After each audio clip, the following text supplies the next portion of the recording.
រឿងទុំទាវនៅវត្តវិហារធំក្នុងខេត្តបាភ្នំមាននេនពីរអង្គមួយអង្គនាមទុំមួយអង្គនាមពេជ្រអ្នកទាំងពីរស្រឡាញ់គ្នាដូចបងប្អូនហើយតែងនាំគ្នាធ្វើតោកលក់ជាធម្មតានេនទុំមានទាំងរូបសម្បត្តិបានទាំងវោហាទាំងសម្លេងឯវិជាមុនអាគមអាមក៏ចេះចាំយ៉ាងស្ទាត់ចំណែកនេនពេជ្រពូកែខាងផ្លាំពេណាស់ដែរខែរងាមកដល់នេនទាំងពីរអបសក់បានបំបួលគ្នាលាលោកគ្រូផ្ទុកតោកក្នុងរទេះនាំទៅលក់នៅស្រុកឆ្ងាយនេនដើរលក់ហូហែដល់ខេត្តត្បូងឃ្មុំគ្រប់ទីកន្លែងដែលនេនទៅដល់រូបសម្បត្តិនិងសម្លេងរបស់ទុំបានតាក់ទាញប្រជាជនឲ្យចោមរុំស្រឡាញ់រាប់អានជួនជាពេលនោះនាងណូដែលជាស្រីបម្រើនាងទាវបានកាន់ក្អមឆ្លងកាត់ទីនោះក៏ឮសូរសំឡេងស្មោករបស់នាងទុំនាងណូឈរត្រឹងលួចស្ដាប់នាងទុំស្មោកហើយក៏រូតរះដងទឹកដាក់ក្អមពេញរួចស្រុកដំណើរទៅប្រាប់នាងទាវ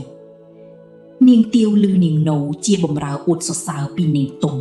ក៏ទៅអង្វរម្ដាយឲ្យទៅនិមន្តនេនឲ្យស្មោកលើផ្ទះម្ដាយទាវកាលមើលឮកូនសុំដូច្នេះនឹកអាណិតកូនក៏ងើបពីក្រែទាញស្បៃដណ្ដប់រួចដើរចេញទៅលុះទៅដល់ក៏ក្រាបសំពះនេនហើយនិយាយថាខ្ញុំព្រះករុណាសូមនិមន្តព្រះដេគុណទៅឆាន់ស្លាបានម្ដងនេនទុំស្ដាប់ហើយឆ្លើយវិញថាសូមញោមអញ្ជើញទៅរៀបចំមុនចុះសូមអាត្មានិមន្តទៅតាមក្រោយម្ដាយទាវនិមន្តព្រះសង្ឃរួចក៏មនីមកផ្ទះវិញរួចរៀបចំកន្ទេលខ្នើយនិងគ្រឿងប្រដាប់សម្រាប់ប្រគិនលោកឯនេនទុំកាលបើពិភាក្សាជាមួយនេនពេជ្រហើយក៏ប្រញាប់ធ្វើដំណើរទៅផ្ទះម្ដាយទាវភ្លាមលុះដល់ហើយម្ដាយទាវក៏សម្ដែងសេចក្តីគួរសមទទួលឡើងផ្ទះព្រមទាំងប្រគិនស្លាមលូដែលបានរៀបចំទុកបន្តិចមកនេនទុំក៏ចាប់ផ្ដើមស្មូតឮសំឡេងស្មូតនាងទាវចេះតែស្ទុះស្ទាឆ្លេឆ្លាម្ដងចូលក្នុងម្ដងចេញក្រោយនេនទុំគ្រាន់តែក្រឡេកឃើញនាងទាវក៏ស្រឡាញ់ភ្លាមនេនស្មូតរើសតែវគ្គត្រង់ណាដែលអាចប្រើពាក្យអូននិងបងបាននាងទាវបានរៀបជើងពៀនមានผ้าห่มដន្លប់និងស្លាបារីឲ្យនាងណូយកទៅប្រគិននាងទុំហើយនាងសូមបួងសួងឲ្យបានជួបទុំជាគូគាត់ទុំទទួលគ្រឿងបរិក្ខារហើយតាំងសូត្រមេស្នេហ៍ឲ្យនាងទាវស្រឡាញ់តាំងពីពេលនោះមកទាំងពីរនាក់នឹកគ្នាទៅវិញទៅមកយ៉ាងអន្ទះបន្តែងព្រឹកឡើងពេលថ្ងៃរះនេនទាំងពីរនាំគ្នាឡាញាតិមិត្តក្បែរនោះហើយបរទេសត្រឡប់ទៅវិញនេនទាំងពីរខំប្រឹងបរទេសមិនហ៊ានឈប់សម្រាករហូតយប់ទើបដល់វត្តទាំងពីរនាក់ក៏ឡើងទៅក្រាបបង្គំលោកគ្រូសង្គ្រាតហើយរៀបរាប់ប្រាប់លោកគ្រូពីដើមរហូតដល់ចប់ទើបក្រាបសំពះលោកគ្រូទៅសម្រាកវិញនេនទុំតែងយកผ้าห่มដែលទាវប្រគេនមកដណ្ដប់ហើយនឹកស្រណោះដល់ទាវយ៉ាងខ្លាំងទ្រាំស្ថិតនៅភ្នោះលេខបានទុំក៏ទៅសុំលោកគ្រូសឹកលោកគ្រូគូសលេខអត្តគុណគូពីជោគជតារាសីសិស្សឃើញទុំមានទំនាយត្រូវធ្លាក់គ្រោះមរណៈលោកបានខាត់ទុំឲ្យពញាពេលសឹករហូតដល់ខែពិសាឯពេជ្រលោកអនុញ្ញាតឲ្យសឹកភ្លាមបានដោយកៅទុកព្រោះមិនបានសឹកយកទៀនធូបទៅប្រកាសសឹកម្នាក់ឯងក្បែរដំបូកមួយសឹករួចទុំទៅសុំទោសគ្រូហើយមកលាម្ដាយធ្វើដំណើរទៅត្បូងឃ្មុំភ្លាមដោយមានពេជ្រកំដរផងពេជ្រនិងទុំខិតខំធ្វើដំណើរទៅមុខទោះថ្ងៃក្តៅយ៉ាងណាក៏មិនហ៊ានឈប់សម្រាកដែរវេលាយប់មកដល់អ្នកទាំងពីរតែងឡើងដេកលើប្រកៀបឈើទាំងចិត្តព្រួយបារម្ភខ្លាចសត្វសាហាវគ្រប់ពេល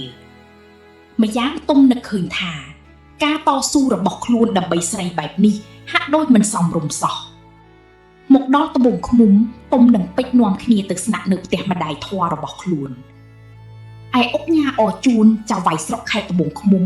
បានស្រុកស្រួលនឹងភរិយាឲ្យអ្នកផ្លូវទៅចែកចូលដំណឹងនាងទាវឲ្យមើលងួនដែលជាកូនម្ដាយនាងទាវសប្បាយចិត្តណាស់នាំដំណឹងប្រាប់នាងទាវថាគាត់បានសម្រេចចិត្តលើកនាងឲ្យមើលងួនហើយឮដូចនេះនាងទាវប្រកែកយ៉ាងតឹងមាត់មិនយល់ព្រមតែម្ដាយនាងបានទាញយកពាក្យទំនៀមទម្លាប់គឺនំមិនធំជាងមាលីមកបង្ខំនាងជាច្រើនថ្ងៃក្រោយមក ដំណឹងស្ដីពីការស្ដីដណ្ដឹងនេះក៏លេចលឺទៅដល់ទុំបណ្ដាលឲ្យបណ្ឌិតព្រួយចិត្តជាខ្លាំងល្ងាចមួយទុំបានដើរមកកាន់ផ្ទះនាងទាវពេលនោះជួនជាម្ដាយនាងទាវមិននៅផ្ទះហើយនាងបានឃើញទុំឈររេរានាងទាវក៏ប្រើនាងនោឲ្យមកនាំទុំឡើងទៅលើផ្ទះទុំនិងទាវបានឱកាសនិយាយផ្ដោះផ្ដំគ្នាទៅវិញទៅមកអ្នកទាំងពីរស្បត់ស្បៃសន្យាស្មោះត្រង់នឹងគ្នាហើយក៏បដូរខ្លួនប្រាណដោយនាងនោជាអ្នកជួយលាក់លៀមលោកម្ដាយនាងទាវមកដល់ផ្ទះទុំបានដោះសារថាខ្លួនទៅមកដល់ក្នុងបំណងរកទិញគោនិងសេះម្ដាយនាងទាវរស់រីរាក់ទាក់ទទួលបណ្ឌិតទុំនិងពេជ្រឲ្យស្នាក់នៅលើផ្ទះរបស់ខ្លួនតាមត្រូវការទុំតាំងឆ្លៀតឱកាសស្ងាត់បន្តស្នេហាលក់លាក់នឹងនាងទាវ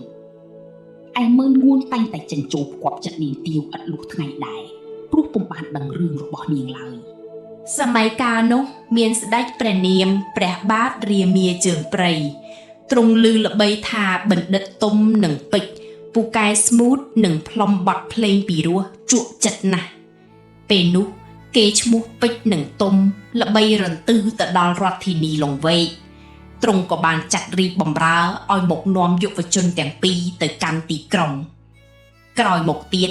ស្ដេចមានបំណងចង់បានស្ត្រីរូបល្អធ្វើជាអគ្គមហេសីរាជអាមាត្យបានដើរស្វែងរកគ្រប់ទីកន្លែងមិនប្រទះឃើញនារីណាមានរូបល្អសោះលុះមកដល់ត្បូងឃុំទើបអ្នកបំរើរកបាននាងទាវតែម្នាក់គត់នាំយកទៅថ្វាយព្រះរាជានៅតាមផ្លូវធ្វើដំណើរនាងទាវមិនស្ងប់ចិត្តឡើយក្នុងចិត្តទាវចំបែងរកទុំជានិច្ចប៉ុន្មានថ្ងៃកន្លងទៅម្ដាយនិងកូនក៏មកដល់រាជវាំងព្រឹកឡើងព្រះអង្គក៏យាងទៅរាជវាំងឯម្ដាយទាវក៏នាំកូនចូលគាល់ព្រះអង្គស្ដេចគប់ព្រះតីនឹងនាងទាវណាស់ទ្រង់ត្រាស់ឲ្យហៅទុំមកច្រៀងថ្វាយលើកសរសើរសម្រស់នាងទុំទទួលព្រះរាជបញ្ជាហើយដើរអោនកាយចូលមកអង្គុយស្រួលបួលទុំងើបឡើងភ្ញាក់ព្រឺតឃើញទាវត្រូវម្ដាយនាំមកថ្វាយស្ដេចទុំឆេះឈួលក្នុងចិត្តយ៉ាងខ្លាំងដោយក្តីស្រឡាញ់ទុំក៏ស្រែកច្រៀងរៀបរាប់ពីស្នេហាទាវជាសង្សាររបស់ខ្លួនស្ដេចខ្ញាល់នឹងទាវជាខ្លាំងតែបានរងាប់ចិត្តតាមផ្លូវធម៌ហើយផ្សំគុំអ្នកទាំងពីរជាប្តីប្រពន្ធម្ដាយទាវខកចិត្តត្រឡប់មកត្បូងឃុំវិញតែម្នាក់ឯងគាត់ទៅចាក់ចុចឲ្យអជូនគិតគូររឿងការកូនបន្តទៅទៀតរួចហើយម្ដាយទាវធ្វើសម្បត្តិថាខ្លួនឈឺហើយនាងទាវឲ្យត្រឡប់មកត្បូងឃុំវិញនាងទាវមកដល់ដឹងថាចាញ់បោកម្ដាយក៏ផ្ញើសម្បត្តិឲ្យដំណឹងទៅទុំកើតទុកជាខ្លាំងនឹងហេតុការណ៍នេះគេទូស្ដេចតាមដំណើររឿងលួសទ្រង់ជ្រាបហើយទ្រង់ខ្ញាល់នឹងអជូនជាខ្លាំងព្រះអង្គបានធ្វើសារមួយឲ្យទុំកាន់មកត្បូងឃ្មុំគ្រាន់តែឮស្គរការពីចង្ងាយទុំស្លូតចិត្តគិតតែយំស្រែកទាល់តែពេជ្រតឿនទើបទុំស្លៀកពាក់ជូតក្បាលនិងផាហ៊ុមសូត្រខ្មៅដែលព្រះអង្គប្រទានឲ្យរួចសម្ដៅទៅកាន់ផ្ទះការលុះទៅដល់ឃើញអ្នកចាត់ចែងពិធីនាំគ្នាស្រវឹងដេកដួលទាំងពីរនាក់ក៏បន្លំខ្លួនចូលក្នុងពិធីជាមួយនឹងគេដែរពួកគេបានឡើងទៅលើផ្ទះជម្រាបសួរចាស់ទុំនៅទីនោះហើយចូលរួមផឹកនឹងគេដែរទុំផឹកស្រាឲ្យកើកសេចក្តីក្លាហានហើយទើបស្រែកច្រៀងហៅនាងទាវឲ្យចេញពីបន្ទប់ទាវមកដល់ទុំលើកនាងបីត្រកងដាក់លើផ្លូវអោបថើបបោសអង្អែលយ៉ាងស្រើបស្រាលរួចចោទប្រកាន់ថានាងទាវមិនស្មោះត្រង់នឹងខ្លួននាងទាវបំរើទុំសពគ្រប់ហើយចូលទៅសង្ងំយំនៅក្នុងបន្ទប់វិញពេលនោះម្ដាយនាងទាវទប់កំហឹងលែងបានស្រែកហៅអជូនឲ្យចាប់ទុំទៅសម្លាប់នាងទាវឮថាគេចាប់ប្តីនាងស្រែកអង្វរគេកុំឲ្យគេចង់ប្តីនឹងប្តៅតែសុំឲ្យចង់នឹងឆ្នោតស្ដេចប្រទានវិញគេអូសទុំយកទៅបាត់យកមកដល់ទើបនាងទាវដឹងថាទុំស្លាប់នាងទាវប្រើនោឲ្យតែយកកំបិតស្លាមកឲ្យនាងរួចបន់ស្រន់កុំឲ្យនរណាឃើញនាងពេលនាងចុះពីលើផ្ទះលុះជួបក្មេងខ្វៀលគោនាងទាវដោះចិញ្ចៀនឲ្យក្មេងដោយពឹងពាក់ឲ្យវាទៅច្រៀងប្រាប់អ្នកកំពុងហូបចុកក្នុងពិធីការថា ទាវនិងនូបានស្លាប់ជាមួយទុំហើយបន្ទាប់មកនាងដើរតតែឃើញខ្មោចទុំនៅក្រោមដើមពោធិ៍ធំនៃភូមិជើងខាលនារីទាំងពីរក៏សម្លាប់ខ្លួនដួលដេកលើខ្មោចទុំឯពួកអ្នកមកការឮក្មេងច្រៀងក៏ផ្អើលឆៅឡៅដើររកនាងទាវ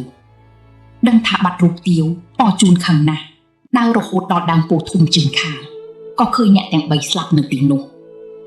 ពេលគេទាញអុកសពយកទៅកប់ស្រាប់តែឃើញព្រះរាជសារស្ដេចជ្រុះចេញមកពីខ្លួនទុំអរជូនភ័យខ្លួនហើយ